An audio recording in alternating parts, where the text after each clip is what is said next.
Mga ate at kuya, nagpunta ang ating pangalawang pangulo sa Naga. And sinikreto ito ng ating Vice President, hindi naman nakapost yata sa kanyang FB page. I'm gonna go ahead and check her FB page. Let's see if there's already an update. Okay. Inday sa Balitaw. Ano yung Inday sa Balitaw na yan? Got it. I'm gonna show you while I'm scrolling her FB page. And let's see if there's an update already, no? Pero nagsalita na po yung camp ni BFF Lenlen na hindi na dumating nga, kinonfirm niya, and lumabas po sa media. Walang choice ang media, ay? Kundi ibalita talaga ang kaganapan. Paano ko ito ikikimalatik? Hold on, one moment. Like that. Bakit ganyan? Sa panga?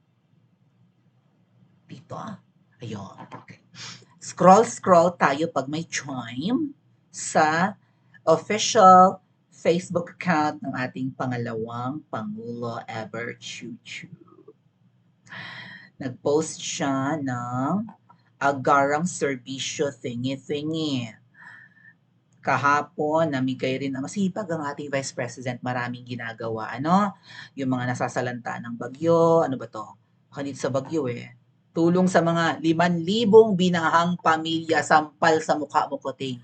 5,000 ang flood control projects mo, 5,000 rin ang tinulungan ni VP Sara, no, sa mga binaha ng ina mo ka sa peki mong.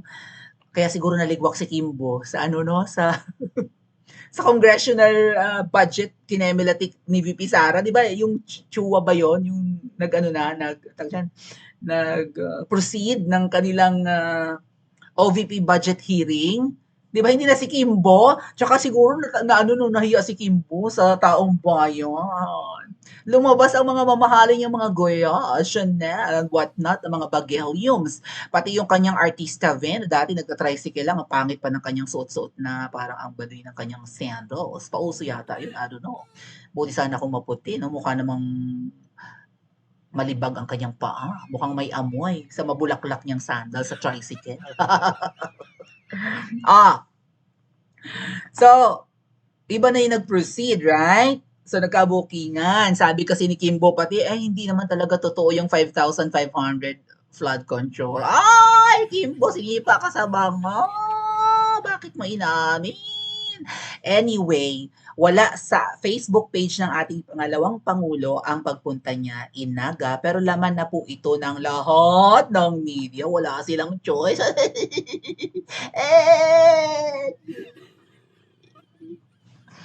Namimili kayo ng ibabalita, mainstream, wala kayong choice ngayon. Maybe makinig tayo sa isang Beiju, no? Sana walang copyright. Baka may makita ko. Ay, ang dami, VP Sara, pag nag-scroll ako, puro VP Sara, VP Sara Duterte visits ex-VP Leni Robredo. Ano ang Mauchibong? Ganda-ganda ni VP Sara. Si Manay, gwapa din si Manay. Daragang magayon din sa Manay. Sige na. Walang. Gusto ko Beiju. Si VP Sara. Ayan. VP Sara Duterte meets with Leni Robredo in Naga. Si VP Sara ay naka-hoodie parang beanie. Naka-hoodie with face mask pero nakuna ng picture. VP Sara, marami naniniktik sa'yo. Bakit? Ginakausap mo yung ating BFF na yan na pinklawan? VP Sara, ano ang motibo nyo? Diba? Ngunit bakit? Wala bang video? Gusto ko video. Merong video. Let's listen. Yes. Ito, hindi ba sila nang copyright? Let's listen. Dali, ma'am. Sandali. Wala pang audio ever, Chuchu. Makinig tayo ng balita, Duterte was seen in Naga City and had a meeting with her predecessor, former Vice President Leni Robredo. This has been confirmed. Let's try and get more details on that visit. We have on the line Attorney Barry Gutierrez. Good evening, Attorney Gutierrez. Can you hear me okay? Good evening. Hello. Attorney Gutierrez, you sound like you're very chirpy today. Maraming ganap. Lots to talk. Madami nagtatanong tungkol sa ano nangyari dun sa isang usapan na... Yeah. Good to have you on the show again. It's been a while. Oo nga eh. So Yeah. what's happening? Ano na? The short answer is si VP Sara was there in Naga apparently to attend the Peña Francia Festival. While she was there, she dropped by VP Lenny's house and they had a conversation about personal, not political matters. And that's it. Attorney naman eh. You know, we Posible want ba yun? more than that. First of all, we didn't even realize they were on speaking terms. Who initiated this visit? Right. Well, si VP Lenny learned that si VP Sara was dropping by her house literally minutes before they arrived. So tinawagan siya na, pupunta sa VP Sara sa bahay niyo. And siyempre, anong gagawin mo, 'di ba? So, 'di ba, she received si VP Sara and they had a conversation which lasted for around an hour. Wait, sorry. So she was, this was sprung on VP Robredo. She was surprised by the visit then. Yeah, she was. Okay. Isang oras na nag-usap si VP Sara at ang aking BFF Lenlen. Siyempre, ang mga friendship ko ng mga DDS vloggers, meron naman talaga silang defense dyan. No, let's try. Spelling ng pangalan ng aking kaibigan na wala namang masamang tinapay si BFF Lenlen at saka si VP Sara. After all, iisa yung kanilang naging position in the government, di ba? Yeah, at least yung huli ni BFF Lenlen. And also napag-usapan nga tatakbo yatang senadora si BFF Lenlen.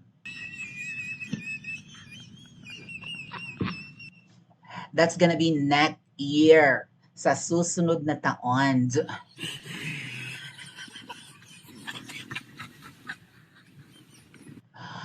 Ano ang sabi dito ng aking kaibigang si Tio Moreno? She never looked desperate nor distressed. So, kumbaga, ang inaasahan siguro ng taong bayan, ang magiging pag-uusap ni VP Sara at saka ng BFF Lenlen ko ay merong involvement ng stress na need na ng tulong ever, ganon, di ba? Sa Klolo, BFF Lenlen, pabagsakin na natin ang kuting administration, kuning-kuning, okay? So, basahin ko yung statement ng, I think kay VP Sara to na office.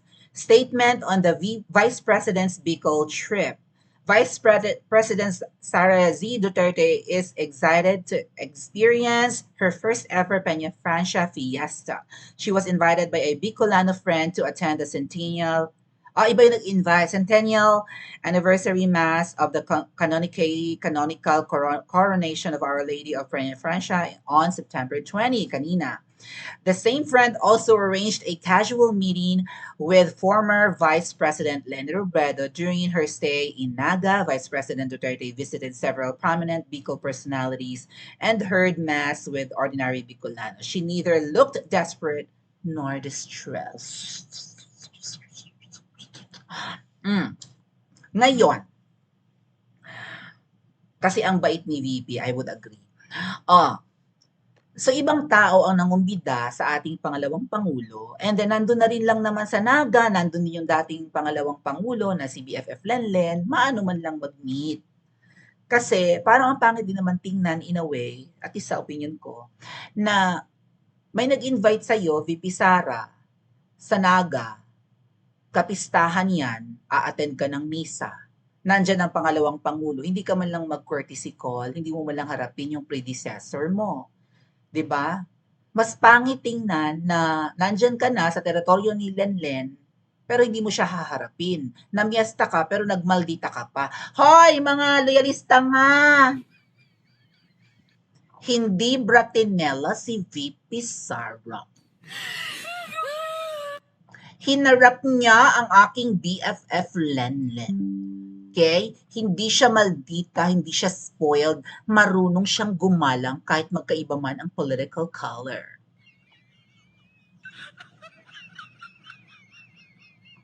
Ano kayo ngayon, lalong-lalo na kayong mga kongresista na ginigisan nyo ng bongga-bongga si VP Sara. Ngayon dun sa interview ni Barry Gutierrez, mga ate at kuya, yung parang in high spirit si Barry eh. Yan yung akla na abogado na spokesperson ni Lenlen dati. At ang alam ko si Barry, di umano may connection na yan sa palasyo. Pero Barry Gutierrez, after all, kalaban, mapagtanim ng galit si Ma'am Shi. Okay? Kung ang mga dilaw at pink ngayon ay kadikit na ng gobyerno ni Kuting, mapagtanim pa rin ng galit si Ma'am Shi. Imbierna pa rin si Ma'am Shi kay Lenlen. At ang loyalty mo pa rin, Barry, ay kay BFF Lenlen. Right? Am I right? So, hindi pa rin kayo gusto ni Ma'am Shi. Okay? Kaya siguro, ligwak kayo, kaya ngayon, okay lang kayo na makipag tie up kay VP Sara. Si Lenlen, according to Barry Gutierrez, at least sa pagkakaintindi ko ng interview niya kanina, ay di umano'y tatakbong senadora next year. Kasi so far, ang highest official or ang highest, ang politician ng Pinklawan or ng mga kakampings or ng Liberal Party, ang highest politician nila so far ay si Sisa Virez. Okay? Si Madam Sisa ngayon ang pinakamataas na politiko ng Liberal Party or ng mga dilaw na nagtatago sa kulay na mink. Kung kaya ni Sisa na maging pinakamataas na politiko ng dilaw na pink na ngayon, lalong kaya ng BFF Lenlen ko. After all, ang BFF Lenlen ko ay dating Pangulo ng Pilipinas. Kung tutuusin, bababa pa nga si Lenlen eh. Right? From being Vice President, biro mo magiging senador na lang siya. One step closer na siya sa presidency, oh. Level up dapat ang iyong, di ba, ang iyong career, career path, right? Dapat paangat ka, hindi yung pababa. Pero, hindi nasagot ni Barry Gutierrez kanina kung saang political party tatakbo si Lenlen.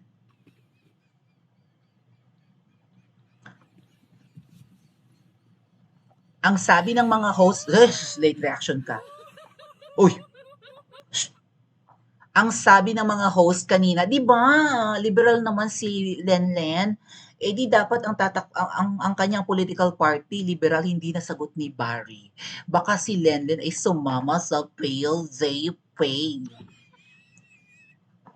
Or maybe, sa hugpong ng pagbabago ni VP Sara. Kung ano man ang political party ni VP Sara, o baka sumali pa nga si Lenlen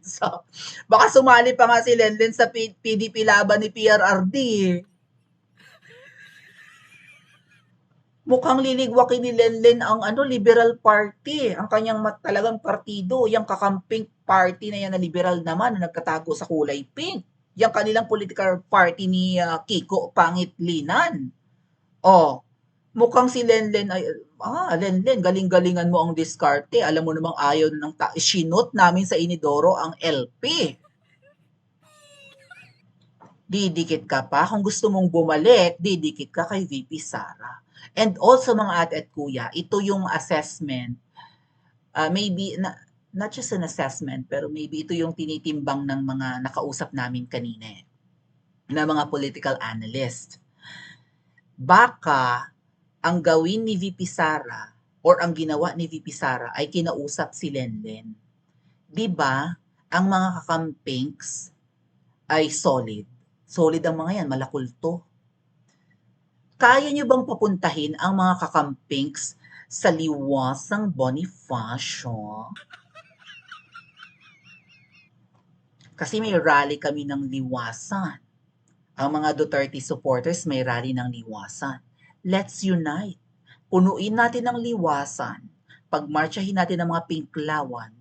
Pero mag-behave sila. Alam naman natin mga Pinklawan, mga attitude.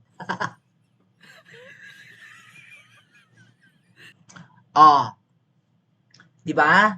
Baka sumama ang mga minks, ang mga kakamminks sa liwasan.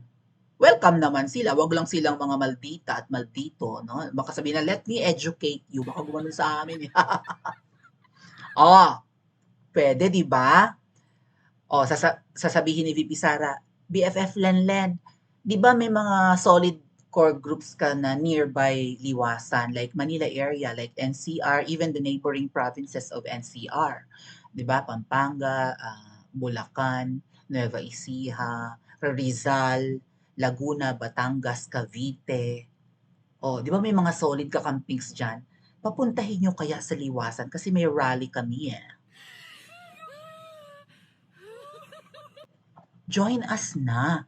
Total, pinahirapan ka rin ni Kuting Junior. Biro mo nakaupo ka na, nagpa-recount siya, inabala ka niya. Pinagastos ka rin ng malala. Diba? Siyempre, nagpa-recount eh.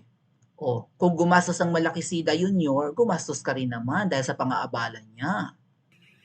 Dahil kino-contest ni Kuting ang legitimacy ng pagiging vice president mo. May utang na loob ka sa tatay ko. Hindi ka pinahirapan sa budget Lenlen nung panahon ng tatay ko. Sabi siguro, tumatakbo lang sa isip ko, okay? Hindi ka pinahirapan ng tatay digong ko sa budget. 30 minutes, 20 minutes, tapos ang iyong budget briefing.